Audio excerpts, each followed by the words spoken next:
Well, Jimmy Toots Holmes, a sizzling 9-1 last week. I'd reach over and touch him. I'm afraid I might be too warm. You know, after the 4 and 6 week I had, I said, man, you gotta do better than this. You gotta pick it up, right? Yeah, pick it up big time. And had a couple of guys. JoJo Knight come by the funeral home yesterday and told me that really done good, and he was proud to see me back on the up and up. So, 9-1, not too shabby. That's right. That blame bunch from Michigan State let me down. I really thought they'd beat Wisconsin. That'd have been a perfect, but didn't happen. 27-13 overall. That'll play. But I went on out to the Huddle House and ate breakfast Wednesdays as usual. Able to take nourishment, right? Oh yeah, we took a lot of nourishment. There was about 5 or 6 of us sitting at one table, around one table, and chewing the fat and telling lies and eating some great food. Eating some real good food. And I talked to Cheryl and Wakia. She's been out. Tammy's been over in California for a while. She has been there forever, hasn't she? Yes, she has, and just the sweetest server you'd ever want to meet. And of course, Wakia, she's been with Doug a long, long time too, as Portia has, and as most of them have. You just don't see a whole lot of turnovers at the Huddle House. But if you want a good atmosphere, they greet you when you come in the door. And if your coffee cup's empty, it's because you poured it out as soon as they poured it in, because they keep you full, and the service is just unmatched anywhere by anybody. So it says that I'm odd, but you know what I had for breakfast out there yesterday morning? A hamburger steak and gravy, French fries, and a salad. Yeah. At 8 o'clock in the morning, so any meal on the menu. Anytime you want it, whatever time it is, if it's 2 o'clock in the morning, 2 o'clock in the evening, you can get anything you want, it's on their menu, and that's good. All right, that's a Huddle House on Highway 280 in Sylacauga, always open, always fresh. We begin tonight with a big matchup, and I guess it's a Pac-10, ain't it? Number 7 Stanford against number 10 Washington. Yeah, I'm gonna tell you, Washington's been playing pretty well. Stanford, they sort of let me down last week. Who was that beat them last week? Cal, wasn't it? No. Stanford's unbeaten. Well, then I'm talking about the wrong team. Okay, Stanford, number 7, they got that everything back. Yeah, number 5. Yeah. Great running back. Where are they playing that in? Husky Stadium in Seattle. Ooh. And you know the Huskies are undefeated, so it's going to be a good matchup.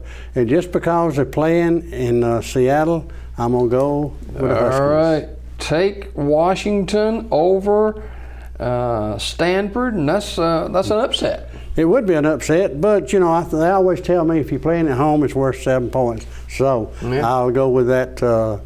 And see if it really works. The coach at Notre Dame, after they lost to Duke, told his teams that every position is open for the players and the coaches. And now then they play Syracuse. Well, that's going to probably be at the Carrier Dome, right? So, you know, Syracuse plays pretty well in their dome, but just don't think they can beat that team. You know, Kelly at Notre Dame, he just threw his coaches on the bus and said, hey, you're coaching for your job. Yeah, well, you know, Jim, they sort of had some hard times. You know, who that beat the Fire? The Michigan State beat them pretty bad, wasn't it? Kelly, is it Skip Kelly? I believe the coach is over there. And he better be careful.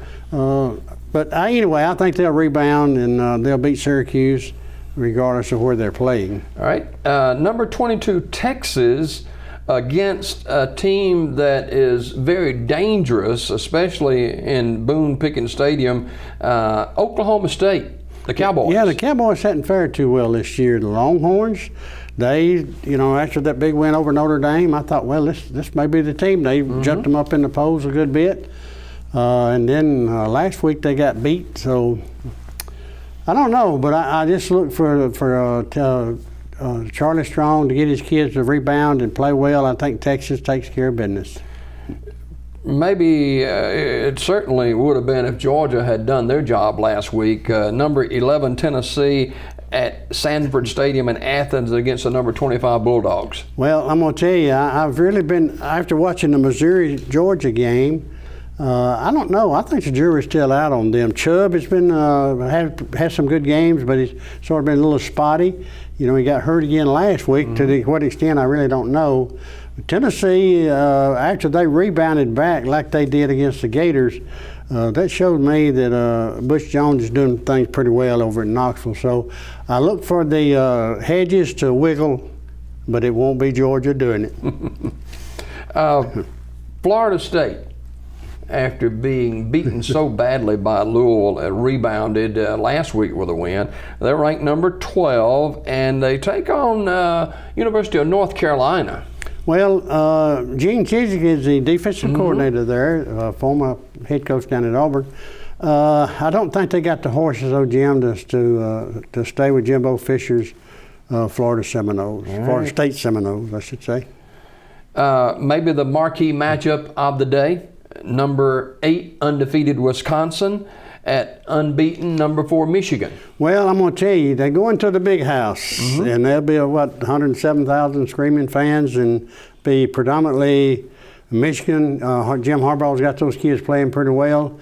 I think Wisconsin's going to take one on the chin come Saturday. Well, they fooled a lot of people so far. Yes, they have. But, after the LSU win, I really thought maybe this might be a good ball club. But then LSU is sort of down the downside. So you don't know just how good they are. But I promise you, Jim Harbaugh and the Wolverines will test them. Speaking of LSU, LSU is hosting Missouri with Ed Orgeron as a coach. Yeah, he was a former coach at Ole Miss, the head coach there for a while. They didn't like what he did, and they ran him off. He went up to LSU as a coordinator. Jim, but speaking of LSU, I really feel for Les Miles. He was a 77 winning percentage in the Southeastern Conference. Most people will take that. I'm telling you, that's not too shabby. Their biggest problem was this team called Alabama. They just couldn't fare well against Alabama, but most teams don't. But I really think LSU will take the Missouri Tigers and just shake the fire out of them at Baton Rouge. It will probably be a night game too, is it not? Yeah. We'll have all day to get ready, won't you? Yeah, I'm going to tell you, there'll be some. Them folks down there, they'll start probably somewhere around 9 o'clock on Saturday morning, but come Saturday night, they are juiced and ready. Yeah. Marquee game number 1 or 1A, number 3 Louisville at number 5 Clemson. Well, Jim, I've seen Clemson play. They've had to really fight hard to beat Auburn in Auburn. They did do that, but at any rate, I'm telling you, I'm impressed with the Louisville Cardinals. They got a Heisman Trophy candidate in their quarterback. He has played extremely well, and I don't know who was that they struggled with, a small school that Clemson struggled with. But anyway, I think they go into Death Valley, Louisville that is, and take care of business with the... Well, Clemson's got a pretty good defense. Yes, they do, but they better have, because they're going to be chasing that quarterback all night. All right. I think that's a night game come Saturday, isn't it? So that's a Louisville win over Clemson. All right. Dabo will be jumping up and down and screaming and hollering and carrying on, but I don't think it's going to be enough. Some people think this might be a yawner, but Memphis is unbeaten, and they travel over to Vaught Hemingway Stadium to take on Ole Miss. Yep. It don't matter. Oh. Nah. So they can't stop Kelly?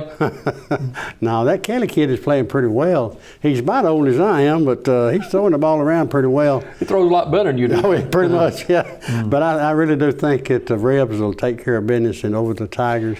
All right. Normally, you wouldn't think that this would be much of a challenge, but Alabama, ranked number 1 in the nation, plays Kentucky tomorrow, an SEC matchup at Bryant-Denny. But Alabama's faced a lot of controversy and a lot of issues this week. Yes, they have. Another guy, Williams guy, I believe it was arrested and for carrying a concealed weapon without a permit. Alabama's backup quarterback decided to go back to California, I guess. Weird time to do that. Yeah, I'm telling you. And, I was watching a talk show yesterday evening, and everybody was pleading with this guy to go back to Alabama and talk to Coach Saban and get reinstated.